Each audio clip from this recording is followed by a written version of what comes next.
তো সবাই কেমন আছো? ভালো?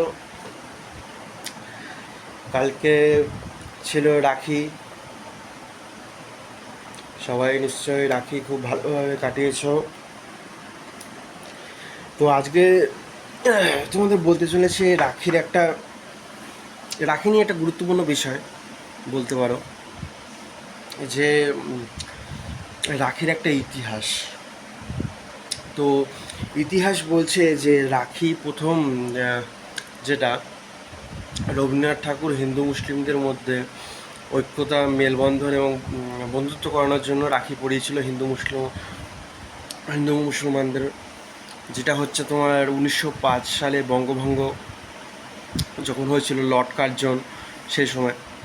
কিন্তু এছাড়াও আজকে যে দিদি বা বোন তাদের ভাই বা দাদাদের রাখি পরাচ্ছে, এর পিছনে একটা মানে ইতিহাস আছে। সেটা হচ্ছে সনাতন ধর্ম, মানে দাপর যুগে মহাভারত তো তোমরা সবাই জানো, মহাভারতের কাহিনী। তো এটা মহাভারতের একটা কাহিনী। দাপর যুগে শিশুপালের যখন 101টা পাপ পরিপূর্ণ হয়ে যায়, তখন কৃষ্ণ যখন সুদর্শন চক্র দিয়ে শিশুপালের গলা কেটে ফেলে, তো তখন সেই সুদর্শন চক্রটা ফিরে আসে। এবং ফিরে আসার পর সেই সুদর্শন চক্রে মানে কৃষ্ণর আঙ্গুলটা কেটে যায়, হাতের আঙ্গুলটা। তখন রক্ত পড়ে। তো তখন দ্রৌপদী, মানে পঞ্চপাণ্ডবের স্ত্রী, অর্জুনের স্ত্রী দ্রৌপদী, তখন নিজের কাপড় ছিঁড়ে কৃষ্ণর আঙ্গুলে বেঁধে দেয়।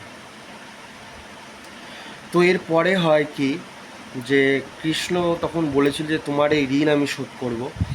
তো তারপর দ্রৌপদীর যখন বস্ত্রহরণ হয়, দুঃশাসন যখন দ্রৌপদীর বস্ত্রহরণ করে, তখন কিন্তু কাপড় দান করে সেই বস্ত্রহরণ থেকে দ্রৌপদীকে বাঁচিয়ে এই ঋণটা শোধ করে। তো তোমাদের এটা অবাক লাগতেই পারে যে রাখি তো মানে দিদি বোন তাদের দাদা বা ভাইদেরকে রাখি পরায় প্রত্যেক বছর, রাখি পূর্ণিমা বা রাখি উৎসবে, রক্ষাবন্ধন যেটা।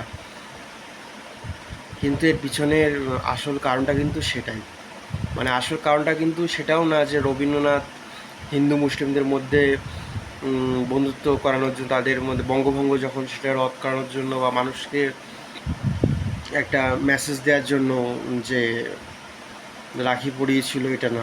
এর পিছনে বড় একটা কাহিনী আছে সনাতন ধর্মে, যে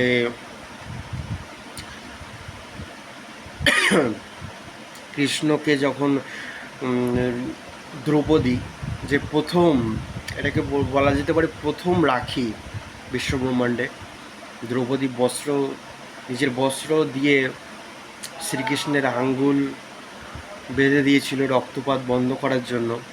সেই সুদর্শন চক্র যখন শিশুপালে গলা কাটলো, তারপর সুদর্শন চক্রে কৃষ্ণর হাত কেটে যায়, তো সেই রক্ত ঝরে পড়ছিল, তখন দ্রৌপদী নিজে কাপড় দিয়ে শ্রীকৃষ্ণের আঙ্গুল বেঁধে দেয়। তারপর কৃষ্ণ বলেছিল তোমার এই ঋণ আমি শোধ করব। তারপর যেটা হয়, বস্ত্রহরণের সময় কৃষ্ণ সেই ঋণ শোধ করে দ্রৌপদীকে বস্ত্রহরণ থেকে বাঁচিয়ে। তো একটা কথা বলি এখানে, যে পৃথিবীতে অনেক উৎসব হয়, অনেক, বা কোনো ঘটনা একটা হয়ে গেছে, তারপর থেকে সেই ঘটনাটাকে ঘিরে সেটাকে পালন করা হয় বোধহয়, বা কোনো কিছু আমরা, তো আমাদের মনে হয়তো প্রশ্ন জাগতে পারে যে এর পিছনে কারণটা কি, হোয়াই অ্যান্ড হাউ, অথবা বলতে পারি যে এর পিছনে ইতিহাসটা কি। হয়তো কারো কারো জানতে ইচ্ছা করে, হয়তো বা কারো কারো জানতে ইচ্ছা করে না। কিন্তু কি বলবো, যে জানার কোনো শেষ নেই। তো এই জিনিসটা জানার পর হয়তো আমরা বুঝে যাই এই জিনিসটা কেন করা হয়, বা কেন আমরা এটা পালন করি। এই কিছুটা প্রত্যেকটা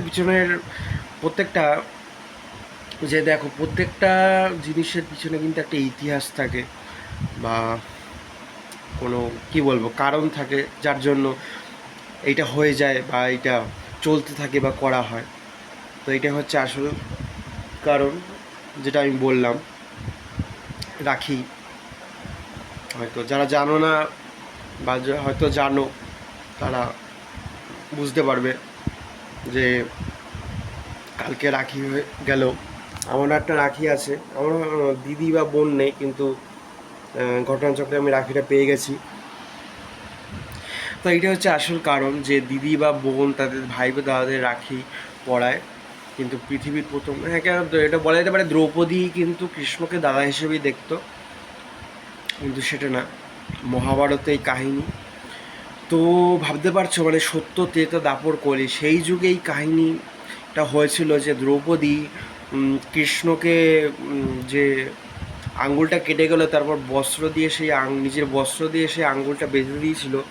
তারপর আজকে আমরা সেই রাখি পালন করছি। এটা একটা মানে আমি তো অবাক হয়ে গেছি এই জিনিসটা জানার পর, এটা আমি অবাক হই। তাহলে ভাবতেই পারছো যে কত যুগ যুগ ধরে বিভিন্ন কাহিনী হয়ে আসছে, যেগুলো আজকে আমাদের উপর মানে ভালোভাবে বর্তায়, মানে সেই জিনিসগুলো ভালোভাবেই হচ্ছে, কিন্তু আমরা জানি না এর পিছনে কারণ কী। বা যখন জানি তখন আমরা কিছুটা অবাক হয়ে যাই। তাহলে কিন্তু এটা প্রথম প্রথম কিন্তু জিনিসগুলো হচ্ছে না আমাদের সঙ্গে, এর পিছনে অনেক মানে পুরাতন কাল থেকে, পুরাতন যুগ থেকে এর পিছনে অনেক কাহিনী আছে। মানে তাহলে আমি কি বলতে পারি না এখানেই যে সব কিছুর মূলে বা গীতা কিংবা মহাভারতে যে শ্রীকৃষ্ণ বলেছিল যে যেটা হয়েছে বা যেটা হচ্ছে বা যেটা হবে সবই আমার হতে। তাহলে বুঝতেই পারছো যে আজকে বড়াই করে সবাই বলছে যে আমি এটা তৈরি করেছি, আমি এর আবিষ্কর্তা, বা আমি আমি আমি এটা আবিষ্কার করেছি, কিন্তু না, এর পিছনে অনেক কারণ আছে বা আমরা ভুলে যাই অনেক কিছু। তো সেটাই। তো এখানে ভিডিও শেষ করছি। তা তোমরা সামনে দুর্গাপুজো, দুর্গাপুজো ভালোভাবে কাটিও তোমরা সবাই। আজকে ভিডিওটা এমনি শর্ট করলাম আমি ইচ্ছা করেই, এরপরে ভিডিও রাখছি। তা দুর্গাপুজোর সময় ভালো কাটিও। আর আমি এটা বললাম যে রাখি বন্ধন বা রাখি উৎসবের আসল ইতিহাসটা কী। দুর্গাপূজা ভালো কাটিও, পরে কালী পুজো আসছে। তো তোমরা সবাই ভালো থেকো, বাই।